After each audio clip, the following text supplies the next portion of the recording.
bom dia a todos e todas. Deputado, muito obrigada pela presença. E, deputado Eduardo Barbosa, relator da medida provisória, muito obrigada pela iniciativa de realizar isso e principalmente de enfrentar essa árdua tarefa de escrever esse relatório. O fato de você ter assumido essa tarefa com a experiência e a trajetória que tem de compromisso com o nosso setor de entidades sem fins lucrativos nos tranquilizou, né? Eu imagino que você deve estar ganhando alguns cabelinhos brancos aí, que seja muito trabalho, mas eu acho que vai valer a pena e para nós foi um conforto saber que a gente podia contar com alguém que conhecia muito profundamente o campo e tem um compromisso histórico e profundo com esse campo também, né? Eu vou tentar ser bem breve. Então, eu sou Vera Mazagão Ribeiro, eu represento a Associação Brasileira de ONGs, que é uma entidade, uma associação que congrega importantes entidades do setor, reconhecidas, históricas, organizações principalmente que atuam na defesa de direitos, na promoção de um desenvolvimento justo, sustentável, criando tecnologias educacionais, etc. Né? Pode passar? Nos últimos 5 anos, a ABONG tem trabalhado junto com outras organizações também importantíssimas dentro desse campo e a gente criou a plataforma para um novo marco regulatório para as organizações da sociedade civil, que vocês veem que agrega organizações dos mais diferentes matizes, realmente mostrando, quer dizer, a nossa preocupação e intenção de realmente ter uma aliança ampla de organizações com inclusive, um perfil ideológico e base social muito diferenciada, para justamente conseguir um ambiente jurídico e social e político mais favorável à atuação dessas organizações que agem em prol do interesse público. Então, nós temos, além da ABONG, Caritas, Fundação Esquel, GIF, que é o grupo de institutos, fundações, empresas, Instituto Etos, Movimento do Sem Terra, dos atingidos por barragens, a Unicafes, né, que é uma união de cooperativas solidárias, além de INESC, IS, enfim, todas as entidades de visão mundial, entidades bastante representativas do campo, né? Pode passar? E eu coloquei aí essa foto um pouco festiva da lei, do dia em que a lei foi promulgada, né, sancionada pela Presidente da República, e num clima de comemoração, e eu então vou um pouco explicar por que a plataforma para o novo marco regulatório, que reúne todas essas entidades, além da ABONG, várias outras de peso dentro do campo, comemoram a sanção dessa lei e vem desde então, desde julho de 2014, vamos dizer, lutando e trabalhando para que essa lei entre em vigor, né, mesmo reconhecendo que ela precisa de alguns aperfeiçoamentos. Então, é importante começar desse ponto. Essa ampla articulação de organizações da sociedade civil apoiou essa lei, trabalhou por ela e continuamos trabalhando para que essa lei entre em vigor o mais rápido que seja possível, né? Podemos seguir.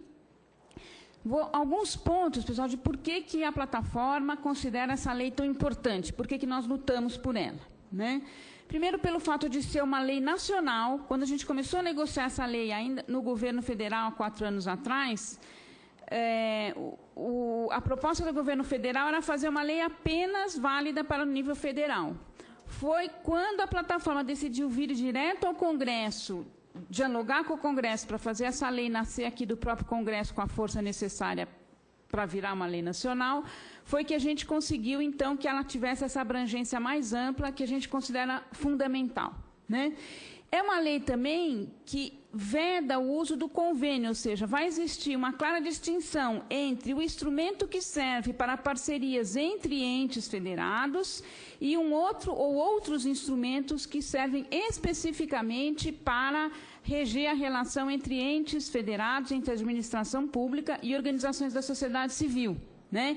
Então, é uma lei que cria o termo de fomento e colaboração, reconhecendo a importância desse setor e a sua especificidade, né? Ainda que considere que existem outros possíveis instrumentos a serem usados para as parcerias, né? Mas o que a lei determina é que a gente não vai mais poder trabalhar nesse ambiente confuso que é tratar as entidades como se fossem órgãos públicos, usando um instrumento que, em 90% dos casos, que é o convênio, serve para organizar e regular a relação entre entes federados, e não entre administração pública e organizações da sociedade civil. Então, só por esse aspecto, a lei é tão defendida e esperada por nós, né? Vamos seguir? Aí, um pouco essa importância dela ser uma lei nacional que vale em todos os níveis de governo, a gente tem aí uma transparência de um dado do IPEA, dados do IPEA mostrando a evolução das transferências voluntárias do nível que são feitas para as entidades da sociedade civil. No nível estadual, essa linha vermelha de cima, crescente, né? A linha roxa, municípios, a gente vê essa crescente participação dos municípios nos repasses de recursos públicos para entidades sem fins lucrativos. E, finalmente, a linha verde representando a União como uma esfera de governo que participa também desses repasses, dessas parcerias, mas num nível menor e decrescente, né? Então, muito importante que a gente perceba essa lei como importante que seja nacional, né? E resultado, evidentemente, de uma tradição, aí, de uma tendência de descentralização das políticas públicas, significa que os municípios estão tendo e terão cada vez uma participação maior nessa questão dos repasses. Então, é fundamental que os municípios se engajem nessa lei para realmente a gente conseguir uma mudança substantiva numa relação que eu vou argumentar com vocês, que a gente percebe que é central e estruturante da democracia brasileira e da gestão pública brasileira. Podemos seguir? Acho que outros pontos que a gente da plataforma considera avanços da lei que a gente deve preservar, né? A ideia de que existe o fomento e a colaboração, ou seja, existe tanto as entidades colaborando com programas já estruturados pela administração pública, quanto a administração pública fomentando a atividade autônoma e criativa dessas organizações. São essas ideias que estão por trás da ideia de que existe fomento e existe colaboração, né? Aí, enfim, instituir uma prática que já está presente em muitas administrações públicas, mas que a gente precisa realmente generalizar como princípio. O chamamento público, uma visão republicana, né, de que não é para passar o recurso para o seu amigo, para o seu parente, ou para aquele que está mais fácil ali perto, ou para o seu grupo político, mas para tratar o recurso público com princípios republicanos, né, e que as instituições precisam demonstrar alguma experiência naquilo que elas vão oferecer, né, para ser financiado com recurso público. Essa lei, por exemplo, ela veda a ideia da contrapartida financeira da organização, que por muitos ela é vista como obrigatória, e a gente está afirmando muito o princípio que a contrapartida que as organizações têm a dar é a nossa existência, a nossa experiência, a nossa capilaridade, a nossa relação com aquela comunidade. Então, por isso que a gente defende que as organizações que façam essas parcerias tenham uma experiência prévia aí de, no mínimo, 3 anos. Também outro ponto que a gente defende e saúda na lei, né?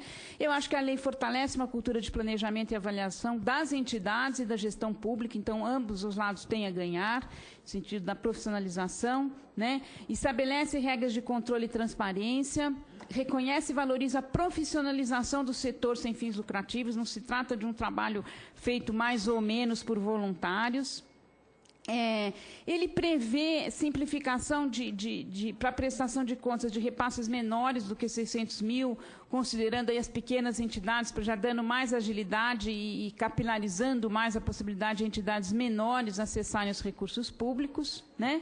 E, finalmente, um ponto muito importante, apesar de ser apenas autorizativo, a lei autoriza a criação de conselhos de fomento e colaboração nas 3 esferas de governo, porque a gente tem certeza que essa lei não é perfeita, ela tem problemas, ela é resultado de uma ampla negociação realizada dentro dessa casa, no Congresso Nacional, e, evidentemente, ela terá que ser aperfeiçoada, a realidade muda, novas questões surgem. Então, a gente está defendendo muito que existam canais permanentes de diálogo, monitoramento e revisão dessa relação das administrações públicas com as organizações da sociedade civil, que a gente entende que, então, é uma relação que é estruturante, característica da democracia que a gente está construindo aqui no Brasil.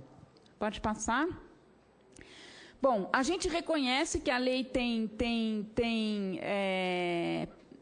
problemas, vamos dizer, aperfeiçoamentos imediatos que a gente pode fazer nela.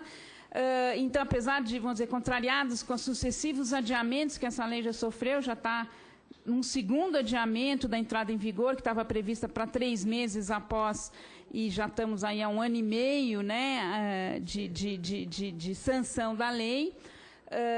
A gente saúda essa oportunidade e está bastante satisfeito de estar com esse relatório nas mãos do deputado Eduardo Barbosa, justamente porque a gente já percebe alguns pontos. Eu vou citar aqui os que para a sociedade civil têm aparecido como mais cruciais, existem outros, né, para não me alongar.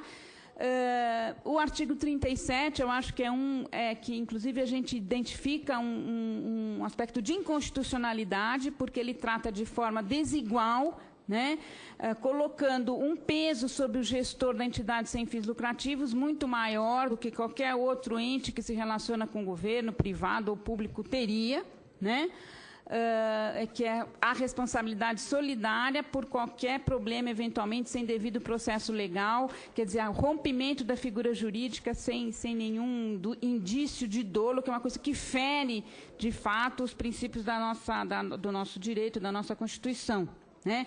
O artigo 42, que impõe aos fornecedores abrirem suas contas, também a gente entende que é uma total falta de isonomia com qualquer outro agente privado que se relacione com o Estado. As empresas não são obrigadas a isso, a que todos os seus fornecedores coloquem assim, sem o menor indício de desvio, de dolo, que se coloque tudo, é uma coisa meio aterrorizante, que eu acho que um pouco herda uma visão criminalizante do nosso setor, que é absolutamente infundado, né, de que o setor seria especialmente propenso à corrupção e a desvios. Graças a Deus, agora, um lado bom da Lava Jato seria dizer que a corrupção aqui no nosso país não tem esse endereço certo, quer dizer, ela tem acontecido aí nos diversos segmentos, né?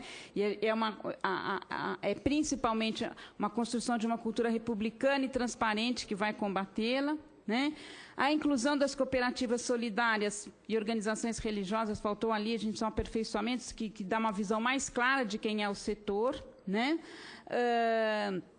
O artigo 39, que a gente achou muito amplo, né? A vedação de que a entidade tem algum parente que seja agente político de poder ou do MP, isso abrangendo qualquer, pode ser, por exemplo, uma entidade, parceria num pequeno município de Santa Catarina, não pode ter um parente que seja um primo em Rondônia, no Amapá, que seja um agente político, né? Considerou bastante excessivo e pode complicar bastante a vida, principalmente dos municípios menores, né?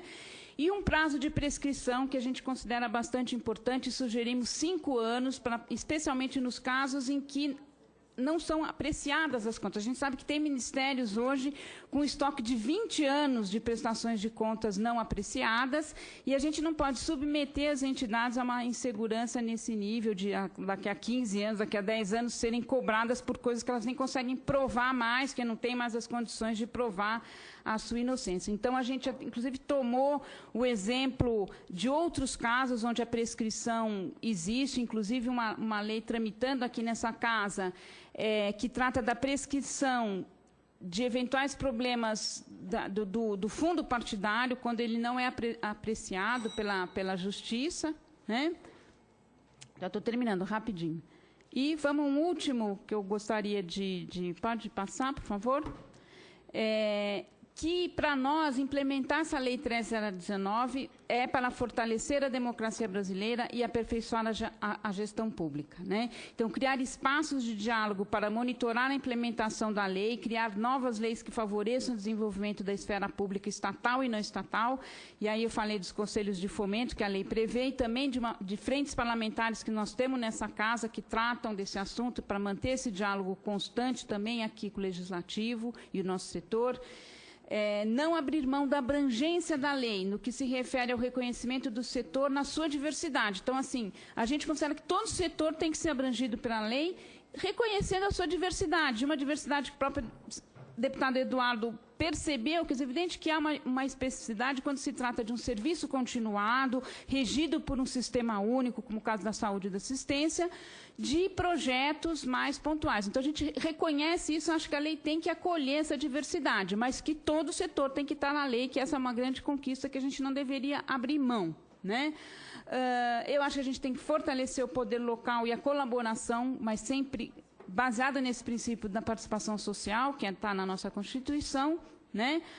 E ver a participação das entidades sem fins lucrativos como um meio da gente ampliar a abrangência e efetividade das políticas públicas e não precarizá-las ou dar um jeitinho. Eu acho que é nesse sentido que a lei aponta e é por isso que a gente está defendendo ela com tanto vigor e afinco, né? Então, eu agradeço a oportunidade, passo a palavra. Obrigada, deputado.